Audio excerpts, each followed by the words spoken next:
Share screen saya sudah kelihatan belum ya? Sudah, Bu. Oke, sekarang kita materinya user experience ya.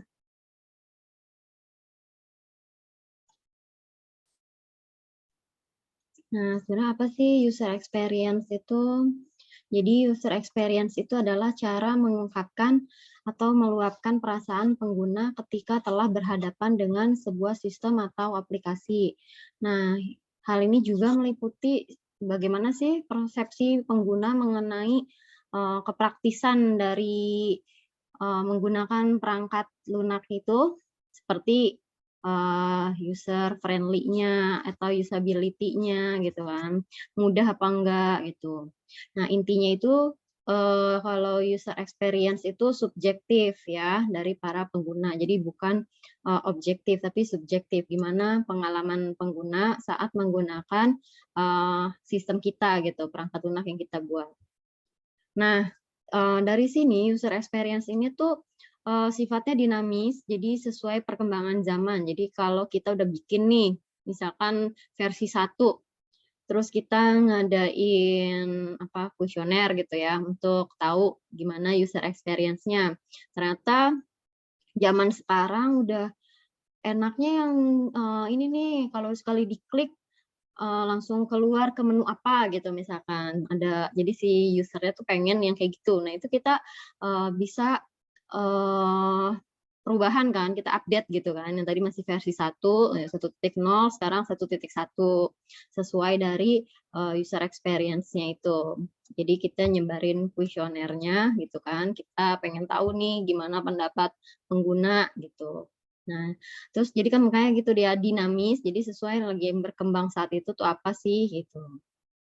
Jadi kayak kita pakai aplikasi itu sering kan update ya kan. Kayak misalkan WhatsApp gitu ada updatean terbaru. Yang tadi ya zaman dulu cuma chatting doang terus dia diupdate jadi bisa nelpon. Kemudian diupdate lagi jadi bisa video call. Jadi seperti itu. Nah, hubungan user experience dengan aspek-aspek pengguna. Jadi seperti tadi, jadi dilihat dari tampilannya, dari look-nya, kemudian feel-nya, gimana sih perasaannya, gimana mudah nggak sih dipakai gitu kan. Terus usability-nya, gimana kegunaannya, berguna atau enggak. Misalkan agak kurang bermanfaat, jadi misalkan si user ngasih masukan, ditambahin lagi manfaatnya dari segi mananya gitu. Nah, kan kita bisa update. Lalu aspek-aspek user experience. Nah, user experience ini membutuhkan pengguna untuk menjawab beberapa pertanyaan yang tadi saya bilang. Kita sebarin kuesioner untuk tahu gimana sih pengalaman pengguna saat menggunakan aplikasi yang kita bikin. Pertanyaannya bisa seperti ini contohnya ya. Bisakah pengguna menggunakan aplikasi itu, ya kan? Kemudian apakah user bisa mencari aplikasi kita gitu, mudah ditemukan nggak misalkan di Play Store gitu. Kemudian, apakah sudah memenuhi ekspektasi? Jadi ekspektasinya pengguna maunya, aplikasinya simpel gitu, nggak berbelit-belit gitu, nggak terlalu banyakan proses. Nah, ini sesuai ekspektasi pengguna apa enggak gitu. Lalu apakah pengguna ingin menggunakannya? Pengguna, setelah pakai aplikasi kita, dia merasa mau repeat gitu, mau ngegunain lagi atau nggak menggunakan kembali atau tidak gitu kan. Misalkan nggak enak dipakai atau nggak user friendly, "Oh nggak mau pakai lagi," gitu misalkan. Kemudian apakah sistemnya ini dibutuhkan, jadi berguna nggak untuk user gitu. Misalkan nggak berguna berarti kan nggak mau dipakai lagi gitu ya misalkan. Lalu apakah bisa dipercaya? Nah ini menyangkut misalkan datanya nih, perlu login. Ada nama, email, tanggal lahir, NIK misalkan. Nah, itu data yang disimpan bisa dipercaya atau enggak, aman enggak gitu kan. Kemudian bisa diakses atau tidak. Misalnya saat pengguna pengen pakai ternyata nggak connect gitu, misalkan online nih, misalkan nggak bisa diakses. Atau misalkan eee, Android gitu, misalkan kita mau pakai nggak taunya ada bugs-nya gitu ya, jadinya nggak bisa dipakai. Nah itu Jadi salah satu contohnya nih pertanyaannya seperti ini. Jadi nanti kalau bikin kuesioner untuk apa namanya, eee, user experience-nya gimana bisa dengan pertanyaan ini atau mau ditambahin lagi yang sesuai sama aplikasi yang kalian bikin. Nah, misalkan ada nih perbandingan user experience untuk ojek online A sama ojek online B. User experience dari ojek online A, ini yang pertama dia, eee, ringan dan cepat untuk dibuka. Sedangkan dari aplikasi ojek online B, itu berat dan lambat untuk dibuka. Lalu menu navigasi yang simpel dan mudah dipahami, sedangkan yang ojek online B, itu menu navigasinya rumit, tidak teratur, gitu. Nah, yang tadi saya bilang misalnya terbelit-belit gitu kan, nggak ringkas, nggak praktis gitu. Kemudian kalau ojek online A itu kata user desainnya konsisten, sedangkan ojek online B desain elemennya itu suka berubah-ubah.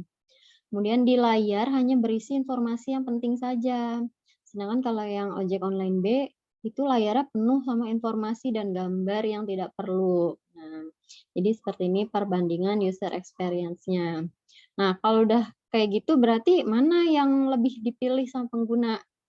Jelas ojek online A ya, yang lebih di apa namanya, yang akan digunakan gitu kan. Sesuai tadi pertanyaannya apakah akan digunakan gitu kan. Alasannya apa? Ya ini alasannya, dia ringan, menu navigasinya simpel, terus desainnya konsisten, terus di layar tuh nggak kebanyakan gambar, nggak kebanyakan info yang nggak penting gitu kan alasannya.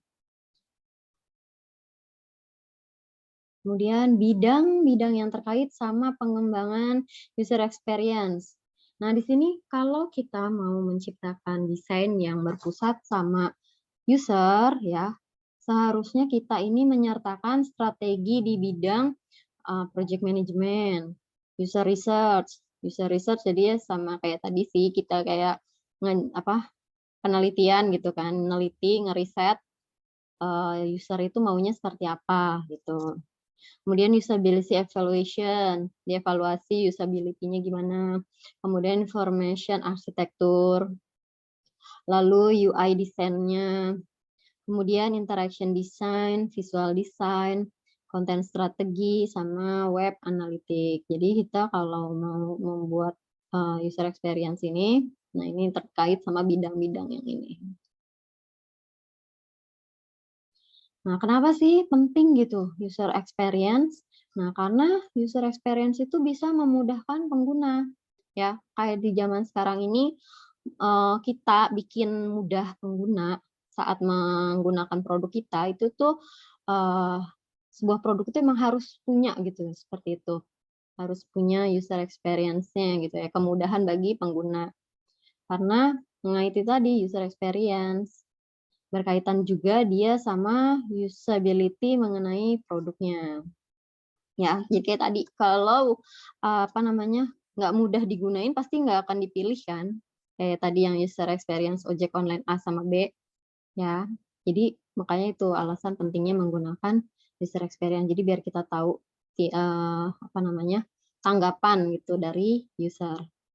Kemudian meningkatkan minat pengguna. Jadi selain memudahkan, user interface juga bisa menarik perhatian pengguna untuk menggunakan produk yang serupa karena kemudahan dalam menggunakan produk yang dipasarkan. Nah, kayak tadi kan, ojek online A itu lebih mudah digunakan ketimbang ojek online B, ya. Jadi kalau kita tahu, oh ternyata aplikasi kita mudah nih untuk digunakan, berarti kan bisa meningkatkan, minat dari user kan.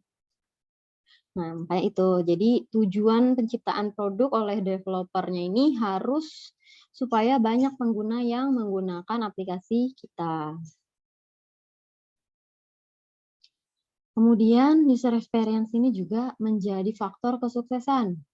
Jadi semakin banyak peminatnya, semakin banyak user yang gunain produk kita, pastinya juga meningkatkan permintaan terhadap sesuatu dong. Nah, dalam hal ini pengguna akan semakin banyak dan developer akan diminta untuk melakukan update produk. Nah, kayak tadi, misalkan udah menggunakan user experience tadi kan, apa aja sih, kemauannya user gitu kan, apa namanya, menurut user tuh gimana-gimana. Nah, itu si developer akan melakukan update ya, jadi dari versi 1.0 ke 1.1 atau ke versi 2 misalkan, update-nya banyak gitu. Nah, hal inilah yang membuat suatu produk dikatakan sukses. Kemudian, eee, kalau udah kita tahu ya user experience-nya gimana, nah ini pasti memiliki user interface yang baik.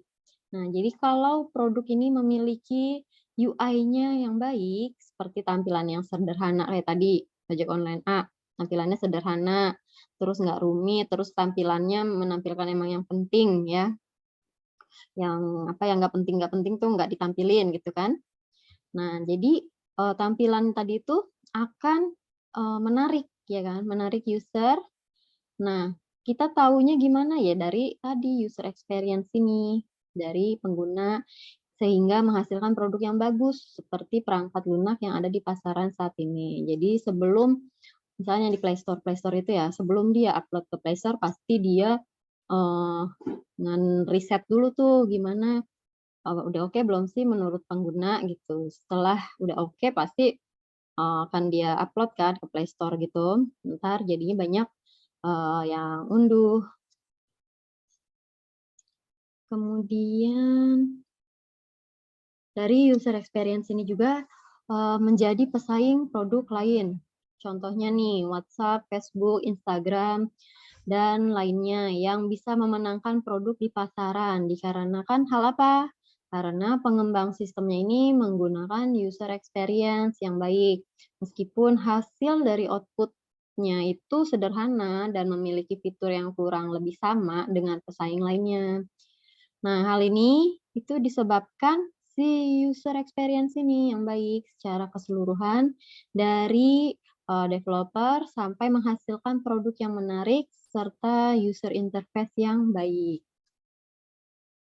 ya kan. Jadi misalkan ada banyak nih aplikasi, chatting, nggak cuma WhatsApp pastinya ya, tapi kan karena mungkin dia yang, eee, enak dipakai, terus datanya aman, sekarang sudah ada yang apa, enkripsi itu ya, terus pengamanan 2 kali itu yang pakai nomor nomor handphone, pakai OTP gitu, terus apa namanya, keamanan pakai PIN ya, yang 2 kali pengamanan itu gitu. Jadi orang lebih memilih, menggunakan WhatsApp gitu ketimbang aplikasi chatting lainnya. Misalkan Instagram juga, dia aplikasinya misalkan aman, data kita aman di situ. Terus misalkan banyak, karena aman, terus tampilannya juga menarik, terus apa namanya, kita suka banyak dapat info juga dari situ misalkan. Nah itu jadi banyak, eee, user yang mendownload, yang makai gitu kan, banyak pemakainya. Jadi interface-nya kan enak kan, misalkan ngelihat Instagram ketimbang misalkan aplikasi sosial media yang lain gitu misalkan.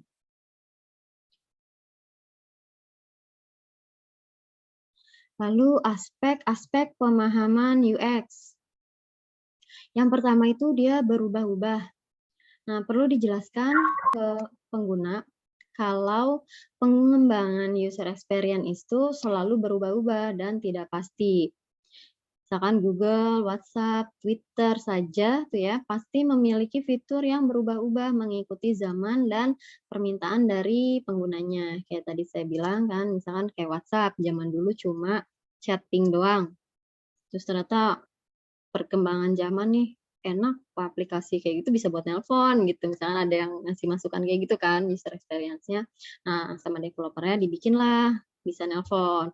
Terus udah bisa nelpon, sesuai perkembangan zaman lagi, kayaknya orang sekarang apalagi pas, pandemi gitu, enakan tatap muka online gitu, bisa video call. Nah, di-update-lah bisa video call, ya contohnya seperti itu. Jadi, mengikuti perubahan zaman. Kemudian harus memperhatikan pengguna. Nah, developer itu harus mendengar dan melihat permintaan dari user. Nah, yang tadi melakukan observasi atau riset terhadap pengguna yang akan menjadi penting karena akan menggambarkan apa yang diinginkan sehingga menghasilkan user experience yang baik. Lalu tidak memiliki metodologi.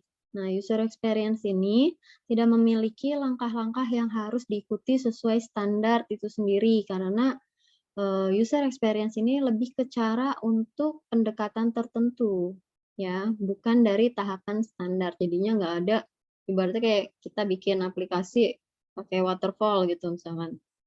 Harus sesuai step A selesai, lanjut ke step B selesai, lanjut ke step C gitu, enggak seperti itu. Dia nggak ada standarnya gitu, karena kan tergantung dari eee, ini kan, respon si user kan, jadi nggak bisa ada standarnya seperti itu. Kemudian user experience itu bukanlah user interface. Nah, user interface ini penerapannya lebih daripada user experience ini penerapannya itu lebih dari user interface ya. Nah, kalau UX ini, ya saya singkat aja UX ya. UX ini digunakan sebagai landasan dari user interface dalam pembuatan sebuah produk. Kemudian testing pada pengguna. Nah, ini langsung bisa dicoba kepada pengguna untuk kemudian akan ada feedback, entah itu kekurangan maupun kelebihan dari produk kita, dari aplikasi kita. Dalam hal ini biasanya bersifat beta dalam masa pengujian. Jadi kita bikin aplikasi masih bentuk beta nih, ya kayak waktu itu misalkan semester lalu bikin apa, MyBase ya ada bisa connect ke WhatsApp. Jadi setiap dosen waktu ngupload tugas, ngupload, video pembelajaran itu langsung connect ke WhatsApp grup kita, ya. Ingat nggak semester lalu di MyBase bisa connect ke WhatsApp? Nah itu masih beta, jadi dicoba dulu nih mereka, BTI gitu bikin, eee, MyBase connect ke grup WhatsApp kelas. Itu masih bersifat beta. Ternyata saat sudah berjalan nih, dia masih ada suka nggak connect gitu, saat dosen ngupload tugas atau ngupload video materi gitu kan, itu nggak, connect ke WhatsApp-nya. Nah itu jadi masih diperbaiki, jadi karena namanya masih beta ya kan, masih coba-coba lah ibaratnya, nah itu sekarang masih lagi dikembangin lagi. Nah makanya jadi langsung testing, testing gimana sih feedback-nya, ternyata MyBase-nya nggak connect nih ke WA gitu kan, pasti kan banyak yang komplain kan nih si dosen, yang penggunanya ya, dosen ini sebagai pengguna. Nah itu, di apa namanya, saat dosen ngupload materi atau ngupload tugas itu nggak connect ke, eee, grup WhatsApp gitu kan, pasti kan udah banyak feedback-nya nih selain itu. Nah jadi makanya sekarang belum dibikin lagi, masih di pengembangan. Nah seperti itu. Lalu UX ini bukanlah usability, ya. User experience mencakup hampir keseluruhan hal yang dialami oleh user, berbeda dengan usability yang hanya mencakup sebagian dari user experience, ya. Tadi usability itu tadi yang pertama yang feel, usability, sama look, ya kan. Yang UX tadi berarti dia kan nggak cuma usability doang, ya kan, user experience. Kemudian sulit dikerjakan sendirian. Nah, user experience ini dikerjakan dalam beberapa spesialisasi seperti bagian research, prototype, usability, testing, dan lain-lain. Ya, bagian riset ya apa namanya, nyebar-nyebarin kuesioner, ya kan. Pas saat aplikasi udah di-testing, dia nyebar-nyebarin kuesioner. Terus bagian yang prototype, dia bikin masih bentuk prototipenya yang masih bersifat beta gitu kan. Kemudian usability, kegunaannya gimana, lalu ada yang testing juga. Jadi semua kerjasama tuh untuk menghasilkan sebuah experience. Kemudian elemen-elemen dari user experience. Nah, ini ada 5. Mencakup surface, skeleton, struktur, scope, sama strategi. Nah, surface ini berkaitan sama perancangan sensory designer, yang meliputi bagaimana panca indera manusia berinteraksi. Jadi user melihat, mendengar, menyentuh, user mencium dan merasakan. Jadi di sini sensorinya si desainernya nih. Gimana? Misalnya melihat, tampilannya enak dilihat apa enggak, warnanya mencolok atau enggak gitu kan. Kemudian misalkan mendengar itu suara. Jadi misalnya di aplikasinya ada suaranya atau menghasilkan musik gitu ya, ada output suara. Nah itu terlalu bising atau enggak, pas enggak sama range pendengaran manusia gitu. Kemudian menyentuh, kan di aplikasi di Android gitu ya, touchscreen gitu, gimana saat disentuhnya, saat, peka enggak saat disentuh gitu contohnya. Mungkin terus kalau user mencium dan merasakan mungkin kalau, aplikasinya yang ada misalkan untuk mendetek indera penciuman atau indera peraba gitu ya, misalkan aplikasi seperti itu, jadi di handphonenya ada sensor apa gitu ditambahin. Nah itu pokoknya dari sensori si desainernya ya, gimana indera manusia itu berinteraksi dengan aplikasi kita. Kemudian skeleton. Nah, skeleton ini berfungsi untuk memikirkan gimana sih interface desain yang meliputi atribut-atribut produknya, ya. Lalu struktur. Nah, di sini memahami perilaku dan pemikiran user dengan tujuan agar dapat memahami dalam penentuan struktur produk agar sesuai dengan keinginan user. Misalnya tadi menu navigasinya mudah apa enggak. Jadi dari menu A langsung ke menu B, ke menu C, atau pakai berbelit-belit nih, pakai muter-muter. Nah itu, gimana ya, harus memahami user maunya gimana sih, gitu kan. Kemudian scope. Nah, scope ini berguna untuk memilah apa yang akan dibuat dan apa yang tidak akan dibuat. Jadi produknya ini dibagi dua menurut sifatnya, yaitu produk sebagai fungsionalitas dan produk sebagai informasi. Nah, jadi dibedain nih saat membuat aplikasinya, hanya sebagai informasi atau sebagai fungsionalitas, misalkan aplikasi kalkulator gitu. Nah, kalkulator kan fungsi kan, fungsionalitas. Nah, jadi dibedain atau cuma informasi ini, cuma nyajiin informasi-informasi aja seperti portal berita gitu misalkan, hanya menyajikan informasi kan, nggak ada fungsi-fungsi, tambah, ubah, hapus gitu misalkan. Nah, jadi skopnya dibedain menjadi 2, fungsionalitas atau informasi. Kemudian strategi. Nah, di sini ini tentang bagaimana user menggunakan produk dan bagaimana produk yang dibuat telah sesuai dengan kebutuhan yang diinginkan user. Nah, namanya strategi. Jadi kita harus tahu gitu bagaimana sih user ini saat menggunakan produk ya. Produknya ini harus sesuai sama yang diinginkan sama user. Ya, jadi kita harus, ada strategi-strateginya gitu. Kalau nggak sesuai sama yang diinginkan user pasti nggak akan dipakai kan aplikasi kita sama user, orang nggak sesuai sama keinginan dia gitu kan ibaratnya. Lalu level user experience. Nah ini jadi seperti ini ya gambarannya. Yang dilihat di atas itu hanya yang di tampaknya doang gitu ya. Itu visual design, sedangkan di belakang layarnya yang nggak kelihatan itu ada tadi skeleton tadi, strukturnya, ada scope-nya, ada strateginya, gitu. Jadi yang surface tadi yang kelihatan sama user doang, yang di belakangnya itu yang tidak terlihat itu begitu banyak ya kan, ada ini semua. Nah, menurut usability.gov, UX ini berfokus pada pemahaman secara mendalam terhadap user. Apa yang mereka butuhkan, apa yang bernilai bagi mereka, kemampuan, dan keterbatasan mereka. Nih, digambarinnya seperti ini. Jadi kayak kita, ngasih mainan bayi ya. Kalau user interface itu kita ngeliatnya cuma gini kan tampilannya. oh ada bayi main di tiduran di dalam box dikasih mainan, ya kan. Terus, ini orang tuanya cuma bilang, "Oh lucu ya, bagus ya," gitu ibaratnya. Nah kalau, dari sudut pandang user atau sudut pandang si bayinya, dia dari dalam box-nya itu cuma ngelihat apa, dari mainan ini?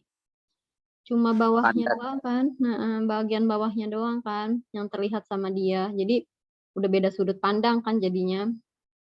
Yang dilihat sama kita tuh ya begini gitu kan tampilannya, oh ada mainan lucu gitu, ada gajah, ada apa nih, ada babi, ada lainnya, ada harimau gitu kan.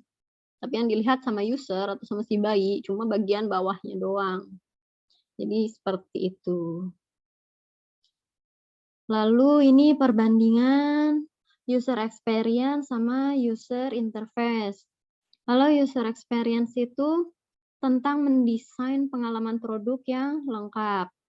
Terus membutuhkan pengalaman tentang psikologi, sosiologi, dan desain untuk dapat mengidentifikasi masalah user yang tepat. Kemudian situasi saat di lapangan juga membutuhkan keterampilan taktis seperti user research, konsep iteration, prototyping, dan usability testing. Kemudian subdisiplin UX itu mencakup interaction design, visual design, UI design, information architecture, dan content strategi. Sedangkan kalau user interface itu UI designer-nya ini membuat interface yang dapat dilihat dan dirasakan oleh user. Nah, bidang ini bersinggungan sama UX design karena kita harus memahami konteks pengalaman yang lebih besar untuk setiap detail interface. Nah, biasanya pada perusahaan yang kecil, UI designer-nya ini dapat menjalankan seluruh proses mulai dari menentukan user flow hingga menyempurnakan high fidelity mockup. Nah, pada perusahaan yang lebih besar, UI designer-nya ini kemungkinan akan lebih mengkhususkan diri dalam menyusun strategi layout sebuah situs atau aplikasi, atau sketching, wireframing, dan lain-lain. Jadi dari sini udah kelihatan ya perbedaannya antara UX sama UI, makin terlihat ya perbedaannya. Nah, gimana sih, apa aja faktor-faktor yang bikin sukses sebuah user experience atau UX? Yang pertama ada utility. Nah, ini untuk mengetahui nilai atau rating subjektif dari suatu isi dan fungsi untuk batasan target tertentu. Lalu accessibility. Untuk mengetahui seberapa baik sih aksesnya dan kompatibilitasnya sebuah produk dengan mengetahui yang user rasakan pada performance produknya. Misalkan kayak kompatibilitas suatu software gitu, misalkan sama perangkat A Android berapa, sama versi Android yang berbeda gitu, perangkat B itu suka, nggak kompatibel gitu misalkan untuk di Android yang tipe yang B. Jadi seperti itu. Jadi seberapa baik sih, jadi kita bikin aplikasi yang kompatibel di setiap perangkat gitu, paling bagus kan gitu kalau kita bikin aplikasi bisa kompatibel di semua perangkat, ya. Nah, jadi itu seberapa baik sih aksesnya sama kompatibelnya. Kemudian usability, untuk mengetahui seberapa efektif dan memuaskan sebuah produk ketika digunakan oleh user. Kemudian brand promise, untuk mengetahui apakah sebuah produk sudah sesuai dengan keinginan user. Oke, sampai sini, sampai di materi ada pertanyaan apa tidak? Belum, Bu. Sudah jelas? Cukup jelas, Bu. Oke, untuk latihan kasusnya, ini yang sudah di pertemuan pertama saya bilang ya, ada project di IMK, kalian membuat rancangan berdasarkan user experience dalam bentuk mockup, lanjutan dari tugas pertemuan 6 kemarin. Kelompoknya masih sama, ya. Ini juga masih lanjut, dengan tugas mata kuliah lain itu, web programming atau APSI, ya. Nah, di sini kalian mengobservasi atau riset kepada mahasiswa lain di kelas. Jadi misalnya kelompoknya Wilson, bikin apa kamu aplikasinya?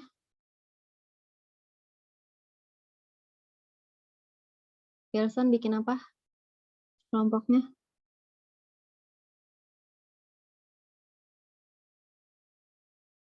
Ayo, lupa bikin apa?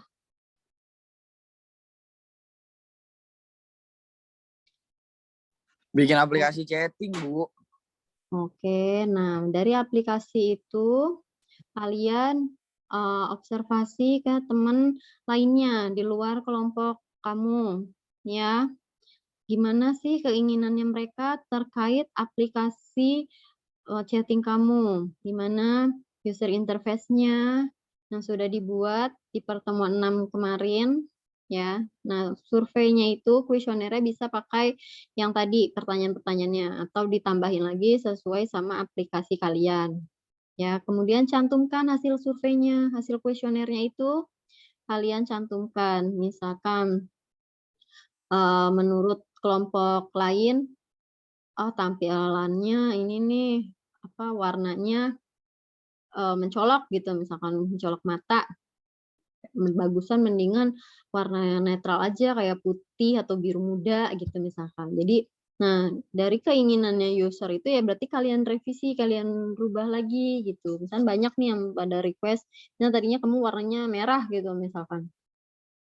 Nah, dari hasil kuesionernya banyak yang request warnanya jadi putih, karena kalau warnanya merah terlalu mencolok mata gitu, nggak enak dilihat gitu misalkan.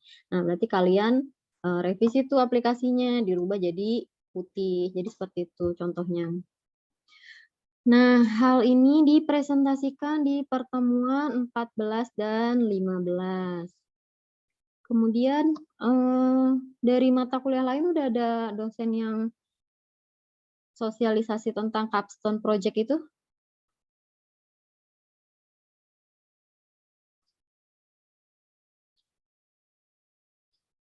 Udah ada yang sosialisasi belum? Yang capstone project yang saya share tuh PDF-nya. Belum dah, Bu. Mata kuliah lain nggak ada yang itu, nggak ada yang presentasiin. Yang lain pada tidur apa gimana sih? Hmm? Yang lain. Ayo yang lain.